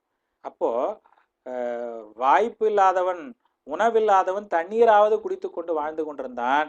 அதனால் நீங்கள் தண்ணீர் என்று பார்க்காதீர்கள், அது ஏழையின் உணவு, அதனால் அதை வீணாக்காதீர்கள் என்று என்னுடைய கல்லூரியில் அந்த குழாவில் தண்ணி கீழே போயிட்டு இருக்கும்போது அந்த சுவத்தில் எழுதி வச்சுட்டு வந்தேன் நான் படிக்கிற காலகட்டத்தில். அது ஒரு மிக முக்கியமான ஒரு விஷயமா நாங்கள் பார்க்கலாம். இந்த மாதிரி நிறைய சொல்ல முடியும். அதே போல புரட்சி மாநாடு, வாருங்கள் வாருங்கள் கோழி பிரியாணி என்றொரு அற்புதமான கவிதை, ஈரோடு தமிழன்பனுடைய கவிதை. என்ன சொல்லப்பட்டிருக்கு? புரட்சி மாநாடு, வாருங்கள் வாருங்கள் கோழி பிரியாணி. புரட்சி மாநாடு என்றால் எந்த வித எதிர்பார்ப்பும் இல்லாமல் தொண்டர்கள் தானாகவே கூட வேண்டும். ஆனா இங்க எப்படி வந்திருக்க, இந்த அரசியல் கட்சிக்காரர்கள் என்ன பண்றாங்க? கோழி பிரியாணிக்காகவும் குவார்ட்டருக்காகவும் தான் என்ன பண்றாங்க, அதை கொண்டு கையில் ஒரு 100 ரூபாயும் கொடுத்து போய் கும்பல் சேர்க்குறான். ஒரு பெரிய மாஸ் கிரியேட் பண்ணுறதுக்காக அந்த மாதிரி கும்பல் சேர்க்குற வேலையை செய்கிறான். அந்த மாநாடு முடிஞ்சப்புறம் வேற ஒரு கட்சிக்கு இந்த லாரியில் இருக்கிற அதே ஜனங்க அங்கேயும் போகும். அங்கேயும் ஒரு பொட்டலம் பிரியாணி கிடைக்கும், அங்கவும் ஒரு குவார்ட்டர் பாட்டில் தருவான், 100 ரூபா கையில் கொடுப்பான். இதுதான் நிலைமையாக இருக்கிறது அப்படிங்கிறத நீங்கள் நன்கு அறிவீர்கள். அதைத்தான் விமர்சிப்பதாக இந்த கவிதை இருக்கிறது. புரட்சி மாநாடு, வாருங்கள் வாருங்கள் கோழி பிரியாணி என்கிற இந்த கவிதை. தேர்வு பயம், இரவு முழுக்க படித்தான் கந்த சஷ்டி கவசம் என்று. கந்த சஷ்டி கவசத்தை படித்தவன் இரவு முழுக்க பாட புஸ்தகத்தை படிச்சிருந்தா கூட நல்லா பயம் இல்லாமல் தேர்வு எழுதியிருக்கலாம் அப்படிங்கிறத அந்த முரண் சுவையைத்தான் இந்த கவிதை சொல்வதாக அமைந்திருக்கிறது. பூவா தலையா பூ கேட்கிறாள் விதவை என்றொரு கவிதை இல்லையா? விதவை எதை கேட்பா? பூவைத்தான் கேட்பாள் அப்படிங்கிற தன்மையில ரொம்ப அழகான இது போன்ற நிறைய கவிதைகளை நாம் சொல்ல முடியும். அதே போல நாம் சொன்னோமே குரட்கு கவிதைகள் என்று, இந்த மாதிரி சின்ன சின்ன கவிதைகள் தான் குரட்கு கவிதைகள் என்று சொல்லக்கூடியது. என்னென்ன? சாதி ஒழிப்பு அப்படிங்கிறது தான் கவிதையினுடைய தலைப்பு. வெவ்வேறு குவலை ஒரே கல்லாப்பெட்டி என்று இருக்கும். இதுதான் வெவ்வேறு குவலை ஒரே கல்லாப்பெட்டி. இது இந்த சமூகத்துல இருக்கக்கூடிய நிலைமையை எடுத்து சொல்லக்கூடிய கவிதை. ஒரு சாதிக்காரனுக்கு ஒரு குவளையும் மேல் சாதிக்காரனுக்கு ஒரு குவளையும் வைத்து விற்கப்பட்ட நிலையை இந்த கவிதையானது நமக்கு எடுத்து சொல்லக்கூடியது. எப்படி குரல் ரொம்ப சுருக்கமா இருக்கோ அந்த மாதிரி இது 2 வரியில சொல்லக்கூடியதா இருக்கிறது நம்ம பார்க்குறோம். அதற்கப்புறம் இன்னொரு கவிதை கவனிங்க. காவிரி கடக்க என்பது கவிதையினுடைய தலைப்பு. என்ன கவிதைனா, ஓடம் தேவையில்லை ஒட்டகம் போதும்னு. அதாவது காவிரியில இப்போ என்ன ஆகிப்போச்சு, தண்ணீர் இல்லாமல் போய்விட்டது, பாலைவனமாக ஆகிவிட்டது. இனிமே ஓடம் எதற்கு, ஆற்றை கடக்க ஒட்டகம் போதும் அப்படிங்கிற விமர்சிக்கிற ஒரு நிலையைத்தான் இந்த கவிதை சொல்லுது. இது ஒரு விதமான வடிவம். அதற்கு அடுத்ததா பாத்தீங்கன்னா சீர்கு என்ற ஒரு கவிதை பாருங்க. ரொம்ப சின்ன சின்னதா ஆகிட்டு வர்றதை நீங்க கவனிச்சுட்டே இருக்கணும். கல்வி அப்படிங்கிறதான் கவிதையோட தலைப்பு. கவிதை என்ன தெரியுமா? முதலீடு, அவ்வளவுதான். இன்வெஸ்ட்மெண்ட் மாதிரி ஆயிப்போச்சு. நிறைய என்ஜினியரிங் காலேஜஸும் நிறைய இன்ஸ்டிடியூஷன்ஸும் எந்த மாதிரியான தன்மையில் இருக்க, கல்வி நிறுவனத்தை தொடங்கினா நிறைய லாபம் பார்க்கலாம் என்கிற நிலையில அது ஒரு முதலீடு போல ஆகிவிட்டது என்பதை இந்த கவிதை சொல்லக்கூடியதா இருக்கு. அடுத்து இலவசங்கள் என்பது கவிதையினுடைய தலைப்பு. அரசியல்வாதிக்கு லாபம் என்று சொல்லுகிறது. உண்மையில் இலவசங்களால் மக்களுக்கு ஏதாவது நன்மைன்னு நினைக்கிறீங்களா? இல்லை, அரசியல்வாதிக்குத்தான் மிக பெரும் லாபம் அதுல. ஏன்னா இலவசங்கள் என்று ஒரு பொருளை அறிவித்தால் அதிலிருந்து எவ்வளவு கமிஷன் வாங்கலாம் அந்த உற்பத்தி நிறுவனத்திடமிருந்து என்றுதான் திட்டமே தீட்டப்படுகிறது. உங்களுக்கு தரப்பட்ட இலவச பொருட்களில் எத்தனை பொருட்களை நீங்கள் இன்னும் பயன்படுத்திக்கிட்டு இருக்கீங்க, அதனுடைய தரம் எவ்வளவு அப்படிங்கிறதெல்லாம் நீங்க யோசித்து பார்க்கணும். அப்படி பார்க்கும்போது இலவசங்கள் யாருக்கு லாபத்தை தருவதாக இருக்கிறது? அரசியல்வாதிகளுக்கு தான் லாபத்தை தருவதாக இருக்கிறது அப்படிங்கிறத இந்த கவிதை எடுத்து சொல்லக்கூடியதா இருக்கு. அதற்கு அடுத்தாற் போல பழமொன்றியோ என்ற ஒரு அற்புதமான கவிதை வடிவம் உண்டு. அதனை அறிமுகப்படுத்தியவர் ஈரோடு தமிழன்பன் என்று சொல்லக்கூடியவர். ரொம்ப அற்புதமான கவிதை வடிவங்கள். இந்த கவிதை தொகுப்பை படித்து விட்டு எனக்கும் இந்த வடிவத்துல எழுதணும் அப்படின்னு தோணுச்சு. அந்த மாதிரி எழுதின நிறைய கவிதைகள்ல 1-2 நான் உங்களுக்கு இப்ப காட்டுறேன். என்ன இருக்கு? முழு பூசணியை சோற்றில் மறைக்கிறான். இப்படி ஒரு பழமொழி நீங்க கேள்விப்பட்டு, முழு பூசணிக்காய சோத்துல மறைக்கிறான். அதை வைத்து அதற்குள்ள ஒரு கவித்துவம் இருக்கு. என்ன? சொன்னவன் அன்னதானம் என்றவுடன் எல்லாம் மறக்கிறான். அதாவது நம்ம ஏமாத்துறான் அப்படிங்கிறது உனக்கு நல்லா தெரியும், ஆனா அவன் ஏதாவது இலவசம் கொடுத்தான்னா அதை நீங்க மறந்துடுறீங்க அப்படிங்கிறதான் இந்த கவிதை சொல்லக்கூடியது. முழு பூசணிக்காய சோத்துல மறைக்கிறான்னு அவன் மேல குற்றமும் சொல்ற, அவன் ஏதாவது கொடுக்குறான்ன உடனே அவன் பேர்ல அந்த குற்றத்தை எல்லாம் மறந்து அவங்க கூட தான் சேர்ந்துக்கிறீங்க அப்படிங்கிற அந்த விமர்சனத்தை இந்த கவிதை சொல்லக்கூடியதாக அமைகிறது. அதுக்கு அடுத்தது, தான் பிடித்த முயலுக்கு 3 கால் என்கிறான், என்னே என் தலைவனின் அறிவு தொண்டன் சொல்கிறான். அதாவது முட்டாள்தனமாக சில தலைவர்கள் நடந்து கொள்ளுகிறார்கள், தொண்டன் அதற்கும் தலையாட்டுகின்றவனாக இருக்கிறான் அப்படிங்கிறத இந்த கவிதை எடுத்து சொல்வதாக அமைகிறது. ஆக ஒரு பழமொழியை வைத்து அடிப்படையாக வைத்து அதனூடாக ஒரு கருத்தை சொல்லுகின்ற தன்மையிலே அமையக்கூடிய ஒரு புது கவிதை வடிவமாக இந்த பழமொன்றியோ என்கிற இந்த கவிதை வடிவத்தை சொல்லலாம். இதோடு மற்றும் இந்த புது கவிதை முடிந்து விடவில்லை. இன்னும் கசல் கவிதைகள் என்று ஒரு வடிவம் உண்டு. இன்னும் கூட புதிய புதிய வடிவங்கள் இனிமேலும் கூட தோற்றம் பெறலாம்.